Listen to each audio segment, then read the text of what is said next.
I'm so glad that you guys are here. This is incredible. My name's Stephanie. I am a mom of two boys with developmental disabilities down in Collier County. We came on to the waivers through crisis.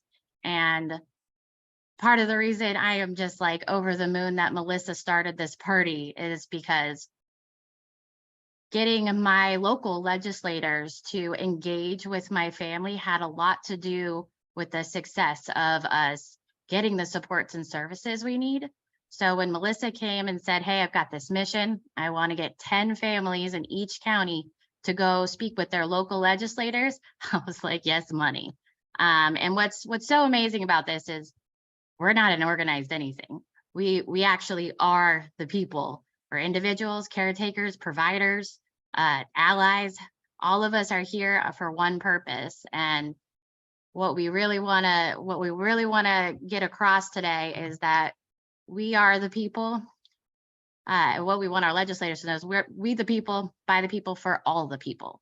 And I am just so excited to get this going. I'm going to go ahead and let Tom talk to us about some practical tips on speaking with our local legislators through effective storytelling. T-Money? Okay. All right. Hi, everybody. I'm really glad that you're here. And the purpose of today is to really maybe let's inspire with the real faces and stories of the citizens of Florida with developmental disabilities. This presentation is being recorded so it can be shared with others. We are not affiliated with any official organizations. We are nonpartisan. We're not here to argue and fight. Well, we're here to unify and inspire. And what we want to really focus on today is kind of how the family voices have been the drive of change. And I'll have to recognize Florida Developmental Disability Council for investing in me 30 years ago in the first class of partners in policymaking. And much of what we're going to talk about in the next few minutes is really based upon the whole idea that we're part of the process, that we are partners in the solution. We're not just victims, and that in order for us to be able to be engaged in the process, we need to be heard. And how we're heard has a lot to do with the fact that as families, as individuals, we have the greatest freedom to speak of anybody in the system. We don't work for anybody. We're not necessarily compromised or held accountable in ways. We can say anything we want. And the hopes is to help focus that message in ways that can be very important. And I think it's really important for some of you that may have not been here, or just as a little bit of a refresher, is to kind of remember the power of families, the power of family voices. And in particularly in talking around developmental disabilities and access to the home and community-based services waivers, and we'll talk about what that is if you don't know, is first, let's talk about people. Let's talk about kids and families and real stories of human beings that have made a difference. And one of the most inspirational ones that we can talk about immediately is Katie Beckett. Katie was a little girl that, she got encephalitis and ended up having some serious issues and ended up in the hospital as a little kid. And her family lived in Des Moines, Iowa. And she was so impacted by this that her family's private health insurance was wiped out. She was in the hospital for years, profoundly impacted by it. And so the family had run out of the lifetime cap on their insurance, and they moved to Medicaid. And while Katie was in the hospital, Medicaid was paying all the bills. But Katie was now a little girl and had spent almost her entire life in a hospital room. And the family, rightfully so, wanted to bring Katie home and said, if we just got some care in the house, we could take care of Katie and she could be around her family and the love of family and in her home and part of our community. And she's kind of isolated here, and it's not a very good idea for a little kid to be stuck in a hospital all the time if we could just care for her. Sadly, the hospital administrator said, I understand what you're saying, but here's the problem. You're on Medicaid, and Medicaid only pays for services in hospitals nursing homes, and institutions like you are now, you've lost your private insurance. And so, yes, you have every right to go home. But Katie will not have any health care. She will not have any long-term care because she will be now considered part of your family and will no longer be eligible for Medicaid because she herself will not be poor. Well, it's the power of moms and the power of love that drove that mom and dad to go see their U.S. representative, who explained the situation about how all they needed was some help at home and they could take Katie home. Well, fortunately, time being what it was, that representative ended up joining President Ronald Reagan, who happened to be campaigning in Iowa, and they flew back to Washington together. And as is tradition, when the president visits your local area, you get to ride home with him if you want and have some time, chat it up about local issues. So that representative told the story of Katie, and it really angered President Reagan that it was so cruel and intrusive and downright reasonable and more economically responsible to have Katie come home. So the president, being the president, called together those in power in Washington that were responsible for these programs, and he told them the story about Katie and how offended it was that our government was being so intrusive to this family, and said, here's the deal. When you all can figure out how Katie can go home, you all can go home. Pretty bold. So that started a very intense through the night, through the next day, Saturday evening, pulling back the president saying we have a solution. And the solution was, okay, here's the deal. We could waive certain rules, limitations, scope of services for a few people, because there's probably like 5 people in each state. So why don't we make something like a Katie Beckett waiver and open the doors to those few families that really need this? And that was the crack in the door. The president loved the idea. They ended up creating the Katie Beckett waiver, and a few kids came home, and for the first time, Medicaid was being served in a home and in the community and not in an institution. Then we go further down the road, and there were 2 poor Black women in Georgia who both were on Medicaid because they were poor, and they had mental health needs. And those 2 women, because they had mental health needs, were also told by the state of Georgia, well, the only place that we serve Medicaid is in institutional settings, and the only Medicaid-based mental health services we have is a state mental health hospital. Well, that turned into, well, you must be crazy because you're here, and you're really crazy if you think you're leaving. And in essence, they were imprisoned in the mental health institution, even though they improved because of Medicaid. And fortunately, because of civil rights and mental health organizations like the National Alliance for Mental Illness and the American Civil Liberties Union and others, there was a class action lawsuit that sued the state of Georgia. They went all the way to the Supreme Court and said, these women are being discriminated against because they receive Medicaid. And they should have access to home and community-based services just like a private insurance company would do. Well, that timing couldn't have been better, because at the same time, and just very shortly thereafter, Florida was in federal contempt of court for failing to fully meet the needs of people with developmental disabilities while receiving federal funds to do just that. And because of some tenacious moms, and particularly Mom Prado, Laura Prado, she took Florida to court about it. And the settlement for that court battle about access to home and community-based services was that Governor Jeb Bush settled that class action lawsuit contempt of court by bringing on the home and community-based services waiver to Florida. And every person at that time that was on the wait list was brought on board.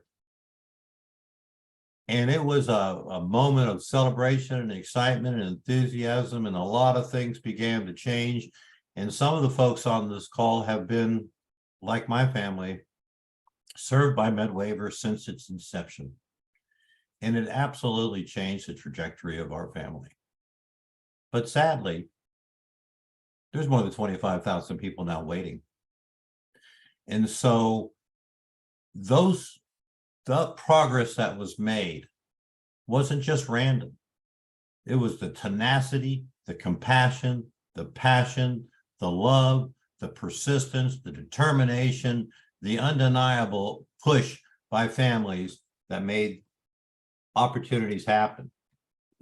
So today, we have a program that is kind of a haves and have not program. And what today is about is not about creating a way to complain, but making a way to create a face, a human being. So that, oops, let's go back one, sorry. Because the program is intended to help. The Agency for Persons with Disabilities really is intended to help. And it has helped a lot of people. So one of the things that's so important is those families, those individuals that have been served, and it has made a difference, their voices are important too. So that we don't say, see, it didn't work, let's throw it away. Let's say, see the impact it's made, but see some of the challenges that we have so we can do what was intended to do. Because the intent of the Medicaid home and community-based waiver was to offer choice. Choices to people with developmental disabilities between the traditional institutional Medicaid long-term care funding, just like Katie was getting, just like folks from Olmsted were getting, as opposed to, or having the option to choose the care that is provided in the home. And the home can be group homes, it can be various settings like that, and served in the community. So that's the intent. But what's happened is, due to particularly to funding limitations, although it is intended to help, too often it's forced to say no because of fiscal neutrality, because their budget is, you can't spend more than you have, which sometimes has a big conflict between medical necessity and available funding. So when we're looking at the intent, we also need to look at what is the primary intent of the Agency for Persons with Disabilities. Its focus is on the health and safety of services and supports that are medically necessary for someone to remain in their home and participate in their community. So what's your story? So this is where we have to go from big picture politics and policy and all that stuff, and let's turn it into a local issue, a local opportunity. The for the people, by the people means that the people that are elected in our community to represent us in the democratic processes of government, little d, is really important that they know who their constituents are, because they were elected to serve you. And so we need them to know who we are, and that it's not some faceless issue. It's somebody that lives in your area that is a voter for you, and that now that you've been elected is expected to be served by you. So one of the things that is most important in the for the people, we the people, for the people thing is that we actually tell the truth. And the truth is, for many people, the bad day are really, really bad. I'll give you an example. Let's say you had epilepsy. And then one day you had a massive seizure, made it to the emergency room, darn near died, had a hell of a day. And the next 6 days, no seizures. So if we talked about the week, average was pretty good. 6 out of 7 days, we were just fine. But on the seventh day, it was a bad, life-threatening day. Another good example would be to use, we didn't tell the truth about the Titanic. We never talked about the potential of the really bad day when it would sink. And because of that, the ship was ill prepared to meet the needs of those passengers and crew, and lives were lost because of that. So we need not soften the truth. You may have a child or an adult that beats you, that is violent, that is aggressive, that is an injury, injures themselves, is very, very vulnerable to predators and all kinds of different things. We need to tell the truth about that, because when you're talking about someone's health and safety, that's when it really matters most.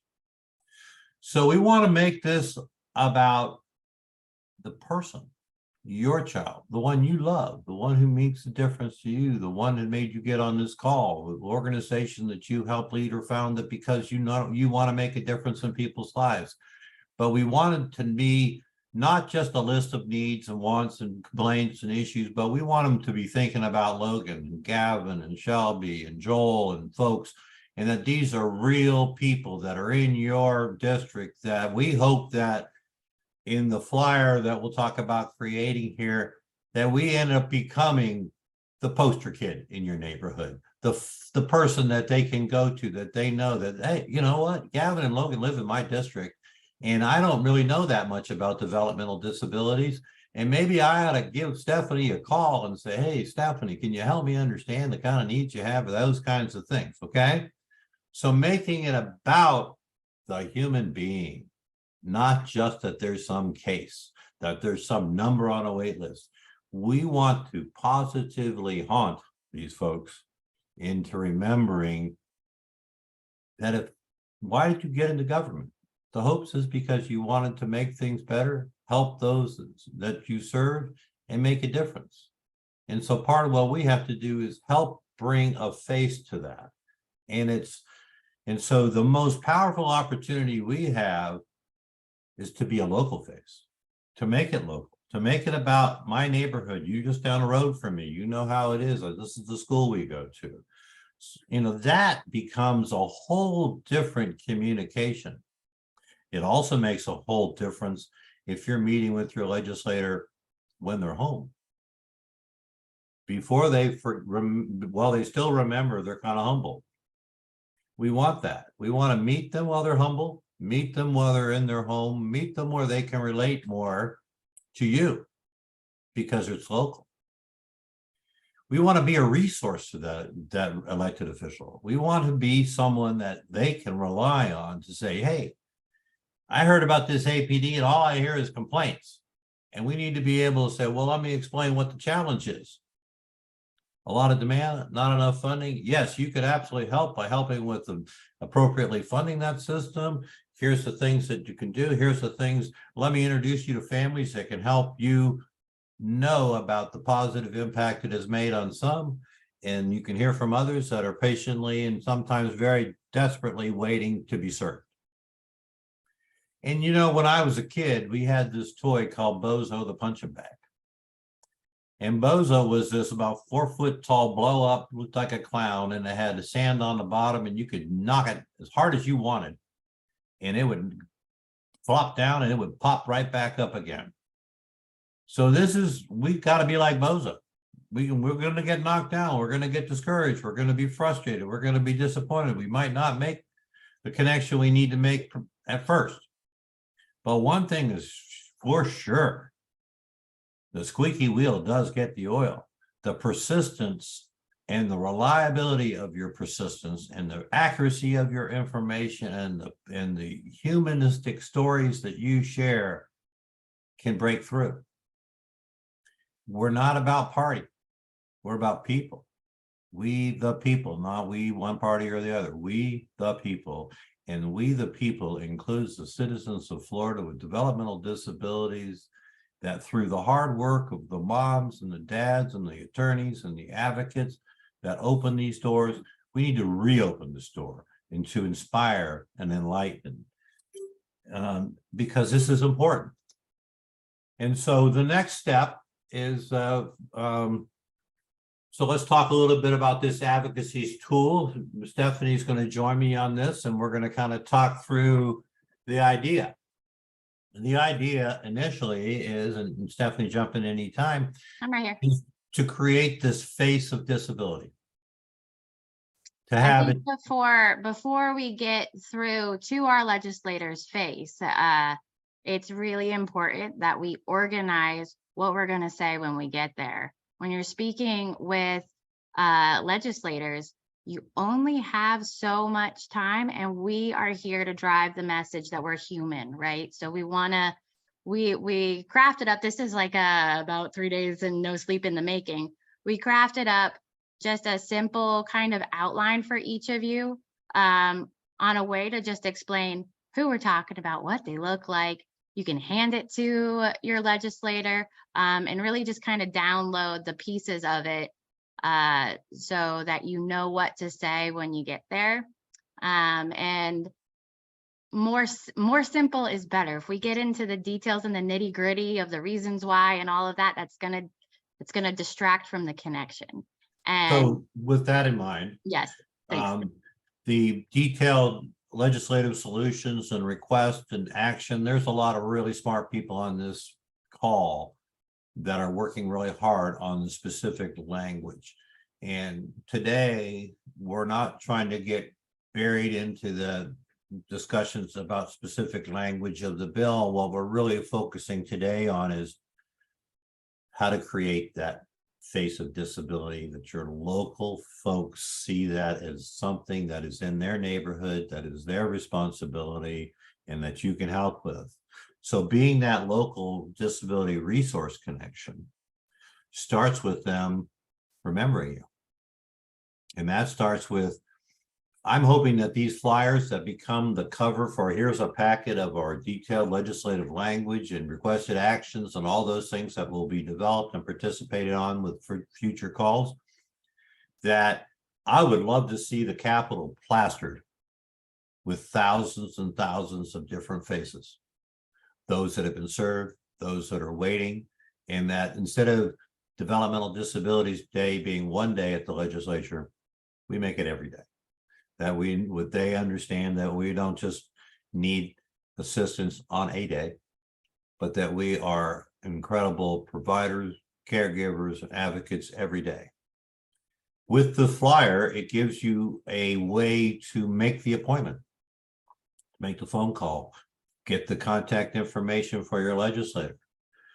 The idea of this flyer is that you use the name of your representative, of your senator.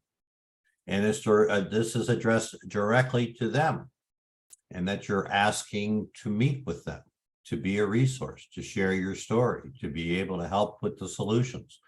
These are very much partners in policymaking type philosophies that says, we're not just going to ask, we're going to help. We're going to be part of the solution. We will work together. So you want to go a little more into some of the specific data and that we'll be collecting in the process, because part of what we want to do is collect enough information without making people personally identifiable, targets of predators and those kinds of things. So first names only, county or community that you live in, not your address, not your email, not your phone number being published. We don't think that's a good idea. We collect that information, we'll drop it into the template, make it in a review and make it kind of fit within the space. We're not looking for a three-page long story, but a 3 or 4 sentence highlights. And that's why you're going to have the meeting. And you'll receive, in return, you'll receive a shareable PDF flyer in your email. So you can use that to request appointments and print out and share. That's what I was thinking. That sounds like what was I was thinking as well. Melissa, do you want to pop in or Tom, are we through with our spiel? Well, I think our next steps will be that on the webpage, how do you want to share the request for the data? Who, me? Yes. Oh, well, so I have been working tirelessly to do just like a fillable PDF.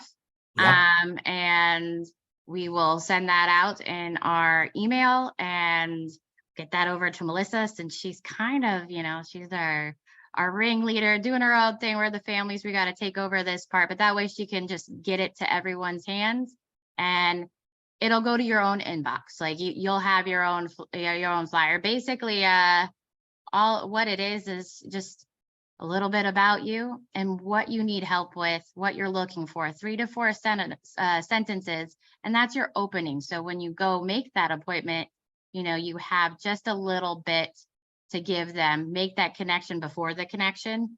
And it's important that it's also not just those that are waiting, but yes, those that have been served and those that, because part of this drive was around the whole concerns around Medicaid managed care.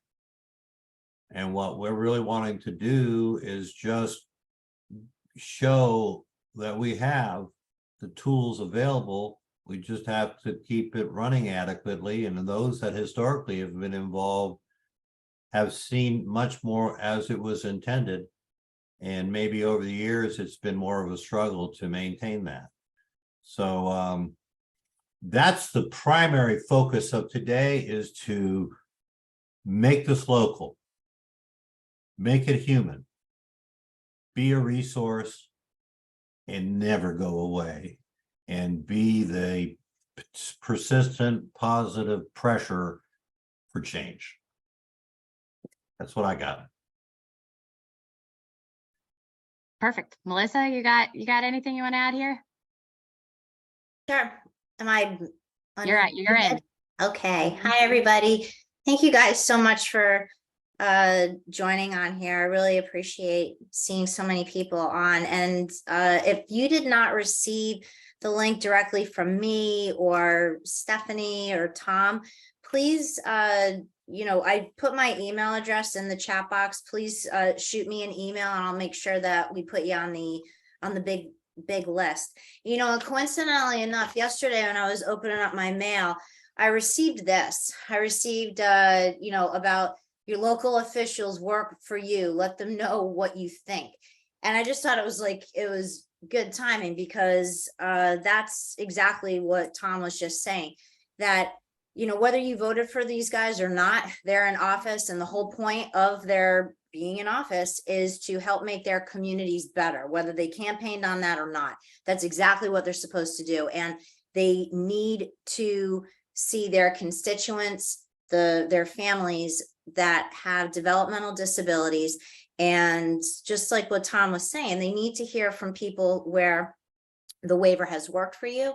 And also I know there's people on this Zoom that have not even been added to the waiver yet. They're on the wait list, or maybe you've been on the waiver and haven't been able to fully access everything that's supposed to be available to you because there's a lack of providers in your area. There's a number of reasons, but I'm actually working a number of different angles this legislative season, which I want to remind you guys of a couple of things. There is only 31 weeks left to this legislative season. So I say that because there is an end in sight. We're talking like the end of March. And there are a couple of the legislators, Kathleen Pasadomo, who is the Senate president, and she lives in Collier County. So that's her turf down there.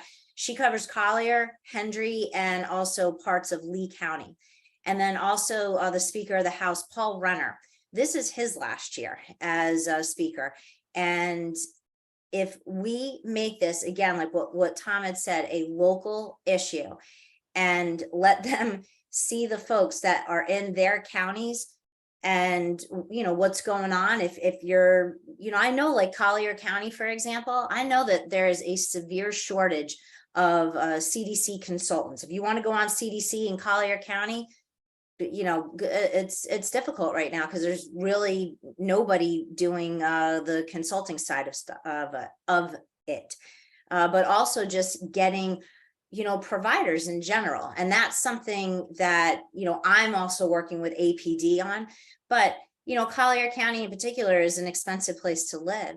And if you can get a job at, a fast food restaurant for higher pay than what it is to work with somebody with a developmental disability, people have to pay their bills at the end of the day, and that's where they're going to go work is a fast food place or retail.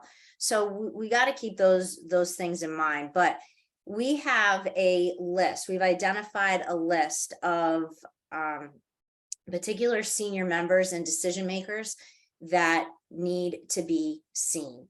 And if we can create that kind of that firestorm in these particular areas with these particular representatives, and they have a minimum of 10 people that go and visit with them. And if you have a loved one who is receiving services and it is not possible for you to bring that person with you, maybe their care is too involved, maybe they have behavior issues where, if you're going to take them into somebody's office, you already know that it's going to probably go sideways just because they're out of their routine. Then bring a picture with you of them.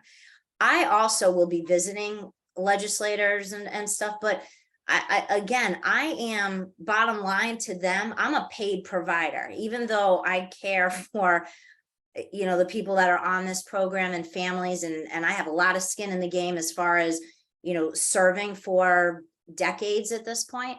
And I would really like to be able to, when I go and visit these legislators and when I go to delegation meetings, I would like to be able to have some people with me just to be able to show them who I'm talking about and who I serve.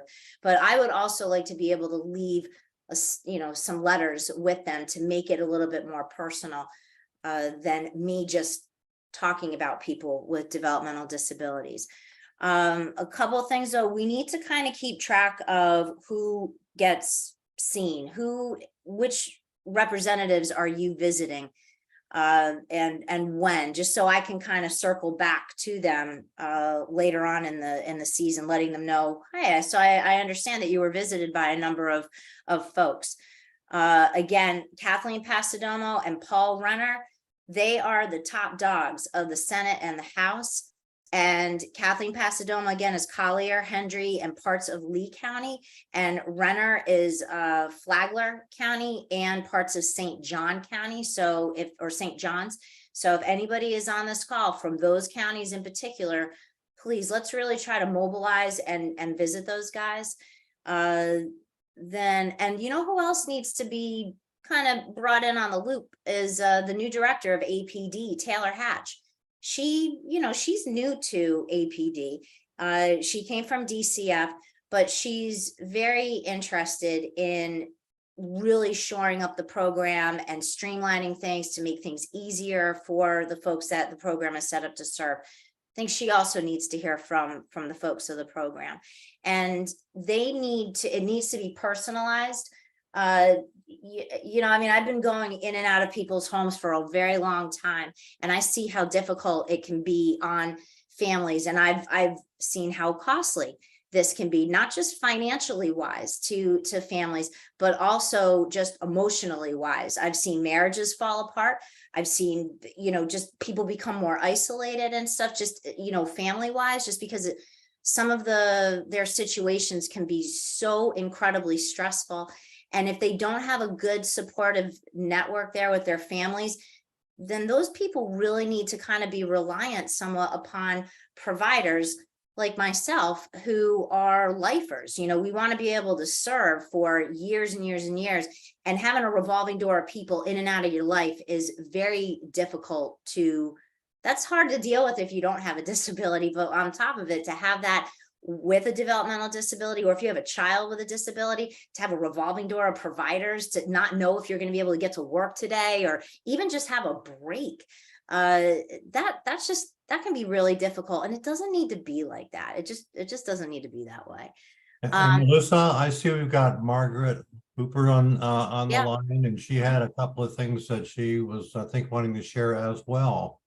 Okay, yeah, please go. I just want to add one more thing about this is there is that managed care pilot program that's kind of looming back there, with the wait list. And I would like to make sure that people recognize that we have a limited time. I think it's by the 27th, which is Sunday to send ACA emails as to why you think managed care is not a good option for people with developmental disabilities. And there was a federal lawsuit that was just pretty much kind of ended after about a decade of litigation about medically needy children in the state of Florida that have been kind of warehoused in nursing homes, and they are all under managed care. I will send that information out later, but thank you for letting me say a couple of words. I appreciate Thank it. you for your help, and your work, and your efforts. I got a question, Tom. Stand by. Yeah, just a let's moment. talk to Ms. Hooper first, and then we're gonna do, everybody can, I've set it so we can unmute ourselves. Go ahead, Margaret.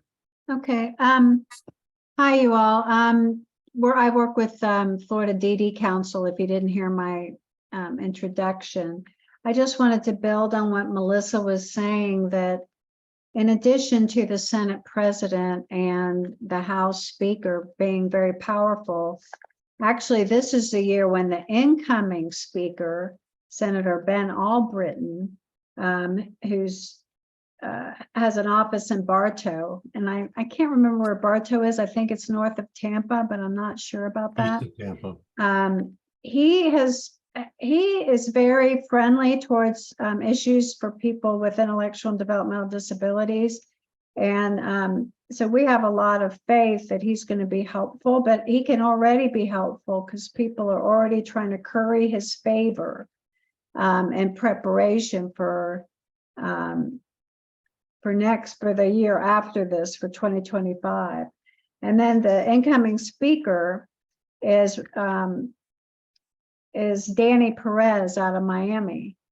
And we already know people are trying to curry his favor because he just is the one that got the managed care pilot started in his area.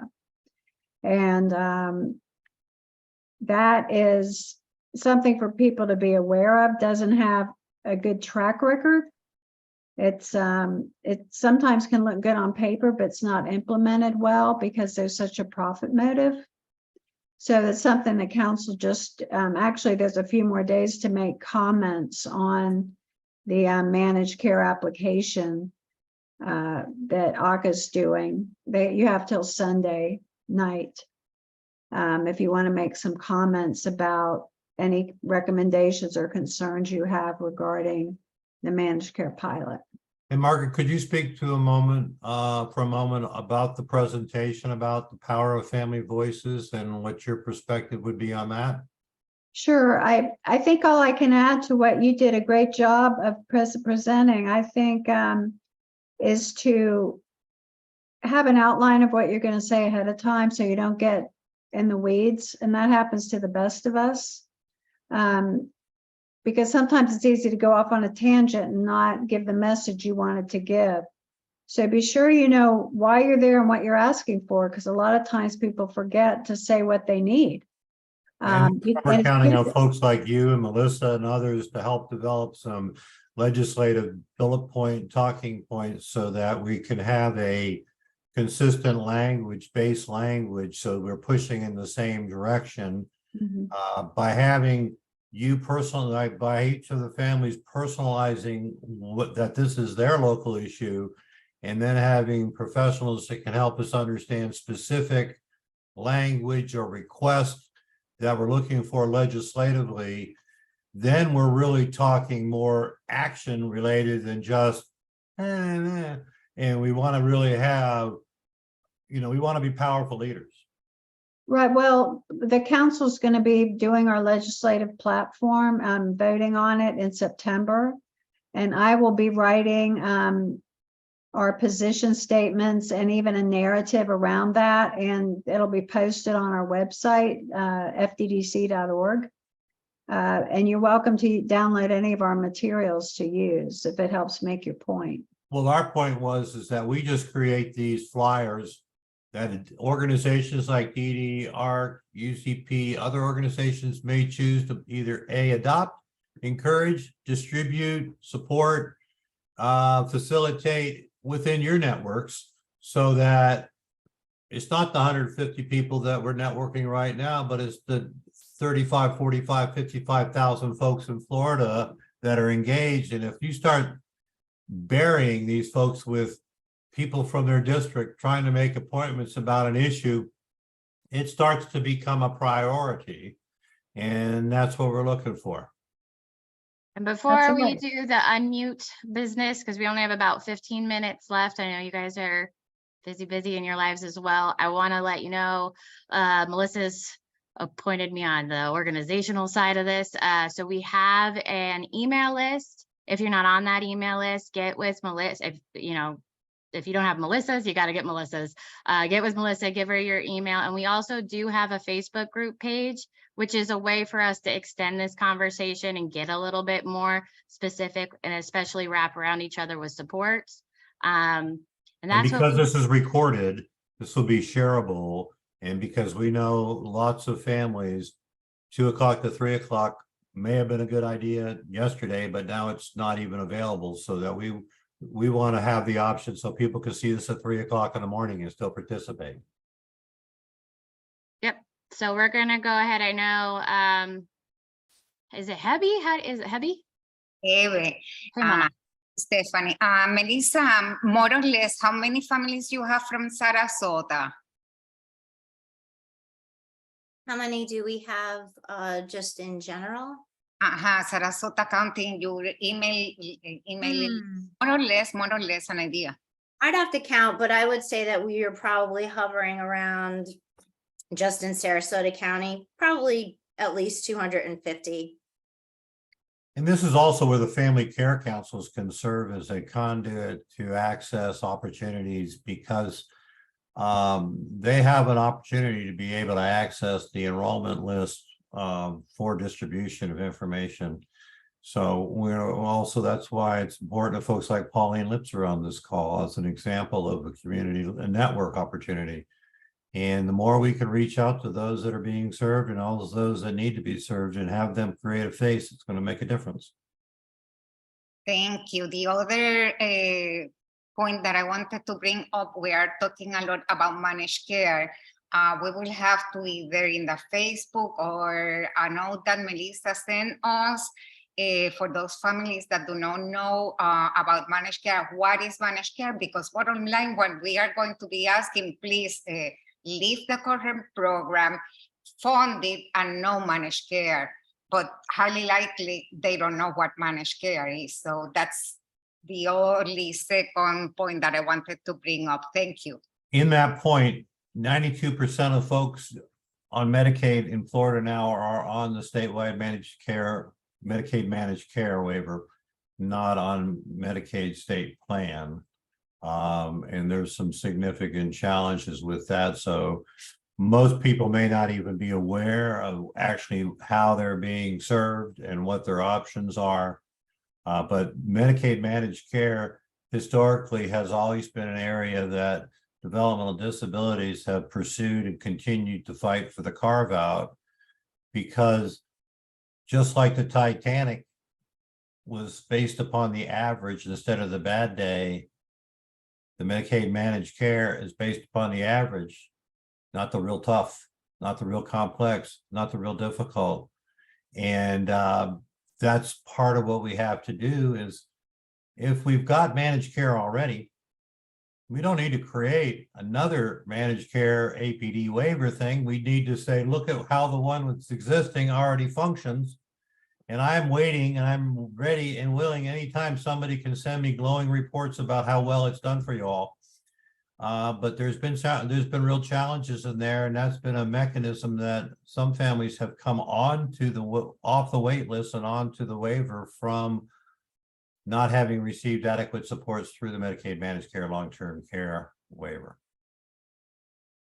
And like Margaret said, there's such a high profit, how did you put it, Mar? High profit motive when it comes to managed care. That's, definitely an issue why it doesn't work for our folks. And particularly for folks on children's state plan Medicaid that would be funded under the federal protections of early periodic screening, diagnostics, and treatment laws. It says if you got Medicaid, you're going to be treated. becomes a whole lot more complicated to enforce in the managed care subcontracted world.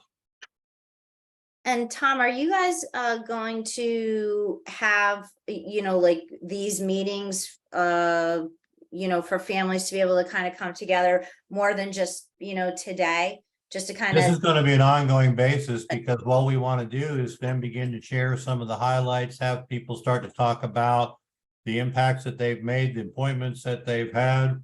We know that we're going to have to cultivate people not only before the session, during the session, after the session, and keep the pressure on. So yeah, our goal is to create the momentum, create the coalition, create it so that it's not just us, but that we help get the ball rolling to again bring the voices to the forefront. There's been plenty of families that I respect and admire that cleared the way. Lucy Aponte, she is as a young woman, educated Governor Bush on a human level about their family. And that's what I believe, that if we can wake the compassionate conservative, we can make progress here. And I believe it's not going to be just about policy, but about people. And that's where I believe that we can get above the noise of politics and get into more of a human connection.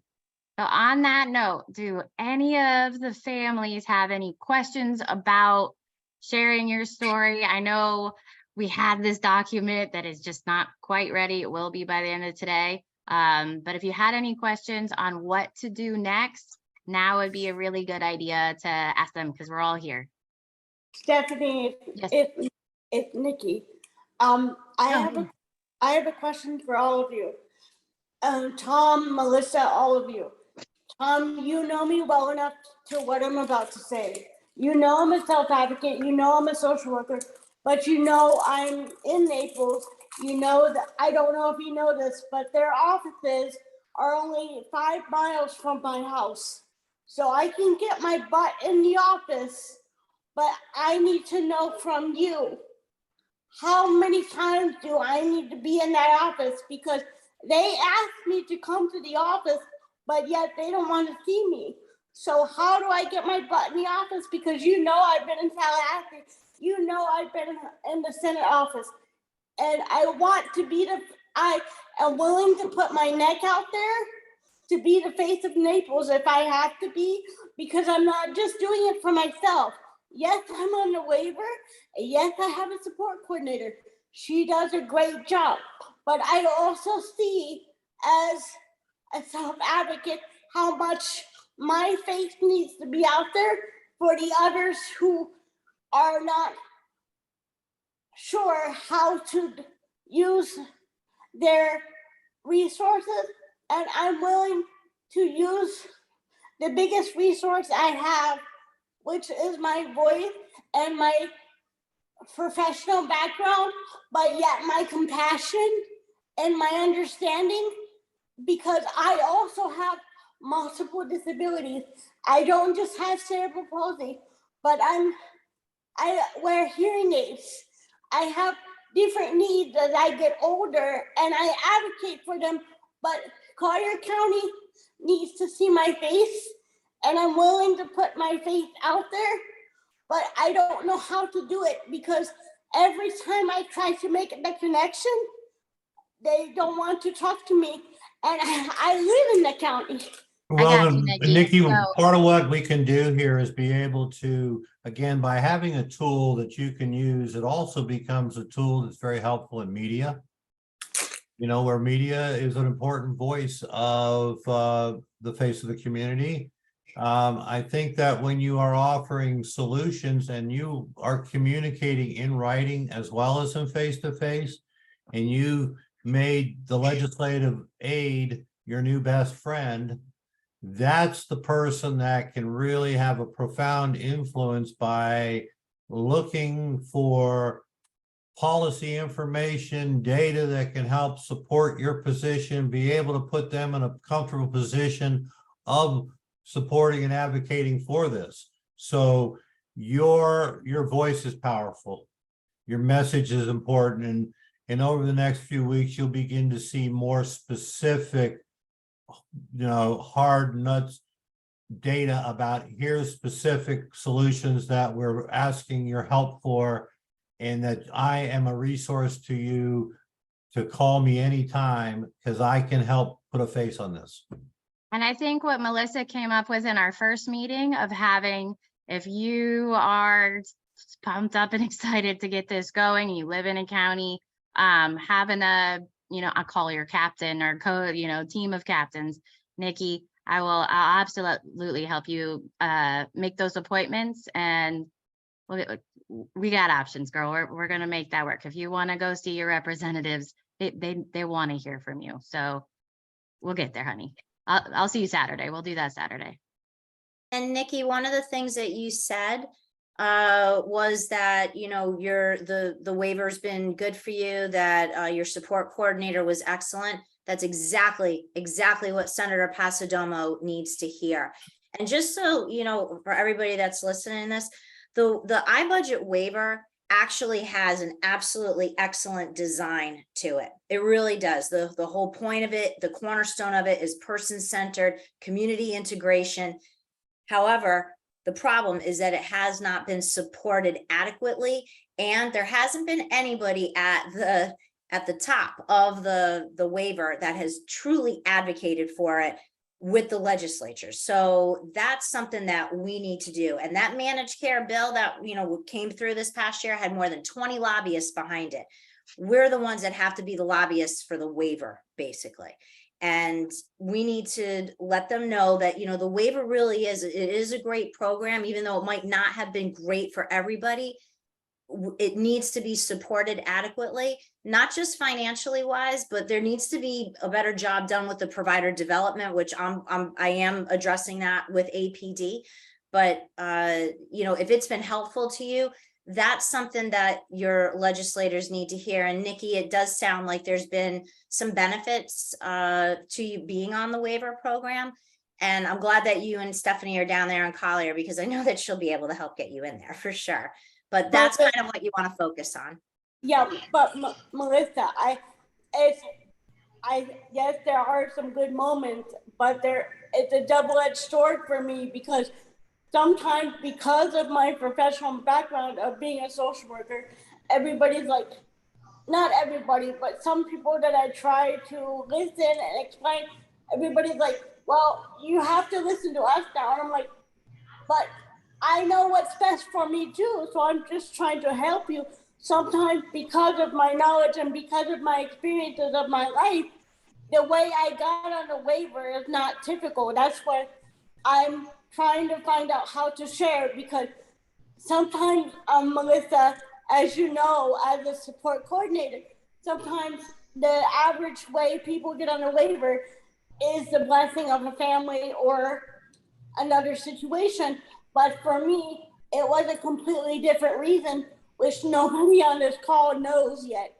And so I have begun to understand, in order for the legislators, in order for people to hear the benefits and the not so good situations, I need to be brave enough to share the reason of how I became on the waiver, but I want to do it very effectively and very respectfully, as to Tell the truth.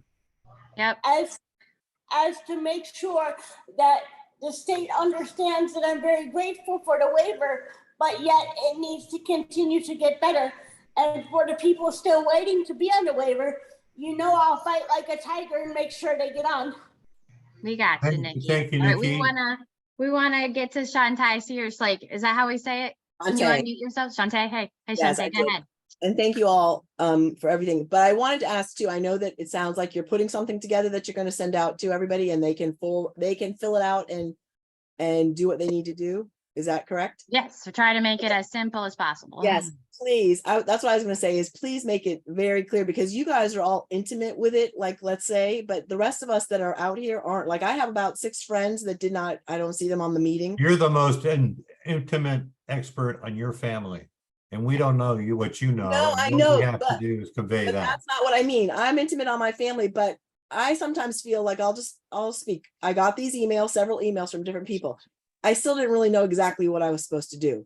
So I feel sometimes like you, as a community, a special needs community, you guys are trying to do certain things. We need to understand that. So maybe even a couple of points to that, like managed care, XYZ, whether it fits to my family or not, I can judge, but at least I have the information. Whereas when That I'm will be coming shortly for you. I Right, think with that's just when I gonna get the be, email, yeah. it's not clear, and therefore we Mhm. don't know what to do, so we don't act. But I think there are people that are willing to do it, Language, and I really yeah. understand. Yeah, We're just that's a trying to set really, up really right good now the point. mechanisms for accessing our legislators and getting the appointments set. By the time you get them set, they'll have the information to be able to provide them. We'll do more of these to be able to do kind of issue orientation, so Right, but folks can understand But that. There's this only a couple form, of days this for form managed is care, going to right? be very, very simple and it's very personal to your life, not those issues. I did see in our group chat, a lot of people asking, can we get the acronym breakdown? Can we get this program? Can we get that? And maybe our folks that work in the council might have that information. I know that information is out there. Melissa has a lot of the information on, the managed care pilot program. And if we could just consolidate those all in one area, I don't want anybody's head spinning. Well, that's what I Wha- mean, just make it really Mhm. simplified, I since hear you ya. guys know it, just give us the bullet points. We need you to do this by Thursday. People will act if they know exactly what they have to do, Like- but if it's too complicated, we're not. It's like, click this button, enter your name, click this button, tell about you, click this button, tell the representative or the senator how Well, your I life understand is that about going. the senators and that kind of stuff, and I think what you guys are doing is excellent, but I'm talking about the managed care. You guys want things to go to ACA and get that out, right? So, but we don't necessarily know enough about managed care.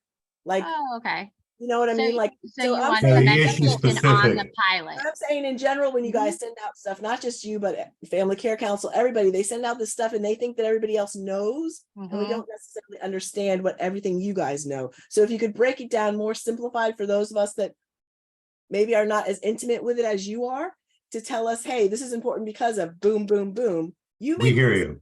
We hear you, think and we that's a will really good create point. some outlets to be able to provide Okay. kind of issue specific. We'll drill down. We'll have people explain it so that the bullet points are not just, I'm a puppet saying what I was told, but I understand this enough to be able to if I don't understand, if you want to drill down, glorious of details, we will know who to connect you to. So it might be, let me refer you to Melissa, let me refer you to Margaret, let me refer you to, and you know enough to present the highlights and the real gory detail. I mean, I can get way wonky, but that may not be very helpful for a lot of folks. It's the high level stuff. And so we'll continue to work on that. We're going to continue to do this on a regular basis. Again, there is no staff. There is no funding for this. It's just us trying to. And we don't know the ins and well, I should speak for me. I don't know as a parent the ins and out. What I do know as a parent is my story and my experience. And the purpose of this group here is to really relay that, because what we want our leaders, our decision makers, is to connect with us and our family members and our loved ones. Once that connection is established, there's buy-in, if you will. If your local leaders see that you're humans and you're supportive of what concerned about this in your own family, that's what we want to do. And if we can engage us all to just go share our stories, all of those, managed care issues, funding issues, specifics, that is not something I kind of want to even go with the parent group, because we wouldn't be helping anyone by doing that. But Melissa, Margaret, I think Alan Abranowitz is on this call. There's a ton of resources, and maybe Melissa, you could help just kind of give us like an email of, hey, if you've got questions about managed care, Margaret's your girl, or whoever's I'm your girl, or whatever. And that way, if you want to learn about all of these things, have at it. But in this space, I really want to focus on the success stories, on the questions, on how we as family members can be a part of the solution. Can I interject with this Make as well? sense? Oh, hey, Kim. Hi. Yep, we're over So- time, so if anybody's got to go, So go. thank you, everybody that has contributed today. And I really think that that last point is a valid point. I have felt very overwhelmed as well.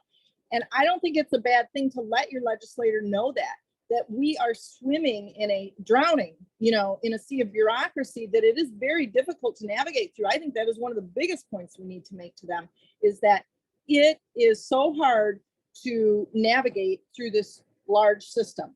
And so good point. I Well, if forgot- it's intended to help, it's intended to help, but it's designed to say no, then it gets complicated, and that's part of the mechanisms to make that happen. So we want to continue to simplify, clarify, and bring the human face to it. And out of respect of your time, we're all going to sign off for today. Please share this with folks. We're making this up a little bit as we go. And, I'll write up my staff that doesn't exist about that. But I want to thank everybody for taking the time, for sharing the passion. Please recruit others, get them to join on the Facebook page, and let's really make some loud, positive, impactful, meaningful noise this year and make it about people, not just policy. So with that said, we're going to go ahead and sign off. I do want to announce we are going to be doing this next Friday. Tom, on time, we are making this up as we go. So we are going to be doing this throughout the legislative session. And we want to start talking about appointments next week. Who called? What was the struggle? What was the barriers that made it so that you couldn't make that appointment? How are you doing on filling out your story?